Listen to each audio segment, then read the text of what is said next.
man cas yi ma am moom c'est pathétique et je pense que ça a aidé beaucoup même ñi nga xam ne sax faraluñu Abdourahmane Diouf ñu xam ne lii warul mën a nekk mooy le problème d'encodage. Je pense que gis ngeen démonstration bi ñu def à la télé ñun par exemple dañu jël suñu ay parrains yu ci bëri dañ ciy yokk benn A avec accent circonflexe. Par exemple boo tuddee Omar dañuy def Omar A avec le A chapeau nga sant Diouf ñu def Diouf A avec le A chapeau. Informaticiens yi nee nañ ñu symbole boobu le A chapeau pour nga mën ko def il faut nga appuyer simultanément 4 touches ci ordinateur bi pour que A accent chapeau bi door a génne donc mënul nekk une erreur humaine. Et d'ailleurs pour l'anecdote man j'ai tenu hier man maa dem déposer sama réclamation au niveau du conseil constitutionnel bi ñu demee la dame qui était là-bas très gentille moom moo doon def procès verbal bi donc bi muy def procès verbal bi parce que dama def ay annexe wax problème erreur d'encodage def A bi def symbole moom bi mu yegsee ba war a bind A bi mënu ko bind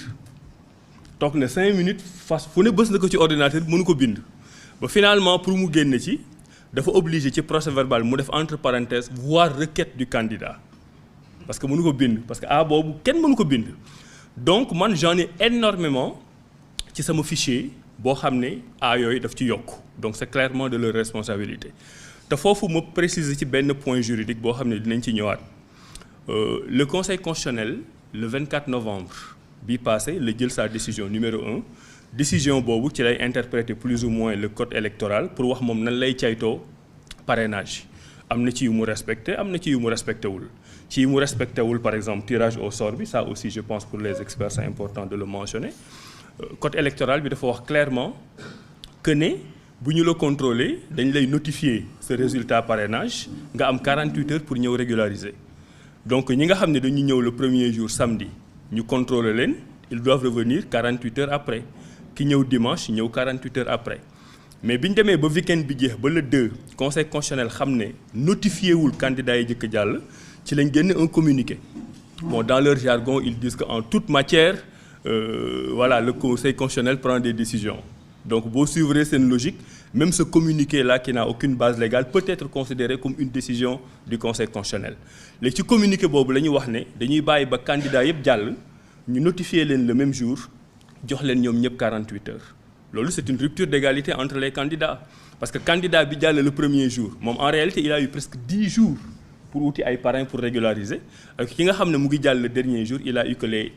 48 heures donc le conseil constitutionnel a tordu la main au code électoral à travers un communiqué moo taxoon man bi may demandé waat tirage au sort bi ci esprit boobu laa ko demandé waat mais pour ñëwaat encore sur les données et le point dont je vous ai parlé sur la décision du 24 novembre ñoom ñoo bind seen article 3 ci décision boobu c'est la dernière phrase que ne tout document vicié boo fa indi par exemple maanaam sa clé dafa am ay problèmes ay altérations comme on a dit ñoom dañ koy noter ci procès verbal bi loolu c'est important de le noter parce que boo ñëwee comme ñun ñëpp boo ñëwee ñu xool clé bi xool région yi xool yëpp bu dee dafa am altération dañ koy bind ci procès verbal bi buñ ko bindul ci procès verbal bi et là c'est important pour tous les candidats ça veut dire que nangu nañ ne clé bi nga leen jox baax na nangu nañ ne clé bi nga leen jox mën nañ ko tijji nangu nañ ne clé bi nga leen jox lire nañ ko ba xam lan nga def ci région yëpp donc boo ñëwaatee après ñoom sa clé am ay altération lu ci nekkul woon nekk ci mais juridiquement empiriquement technologiquement c'est de la responsabilité du conseil constitutionnel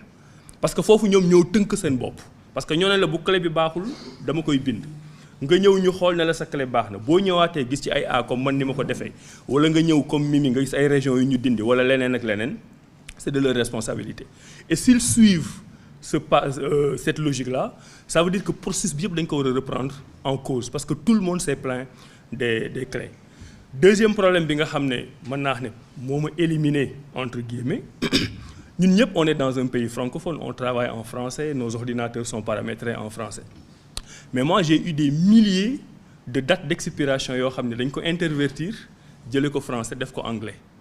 par exemple si la date d'expiration c'est le 7 mars systématiquement 7 mars c'est 7/3 systématiquement dañ koy def 3 juillet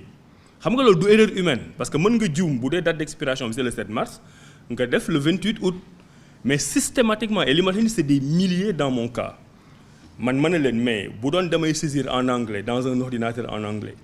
mais les 18 401 yi ma leen jox pour régulariser date yëpp dafay nekk soit en français wala en anglais mais du ma ci jël benn échantillon de quelques milliers def ko en anglais en sachant que daf may éliminer et donc technologiquement bi ma ko joxee experts yi ñu xool ils l'ont confirmé parce que dañ ni systématiquement boo defee par exemple 6 7 day nekkaat 7 6 mais logique bi mooy boo defee par exemple 18 12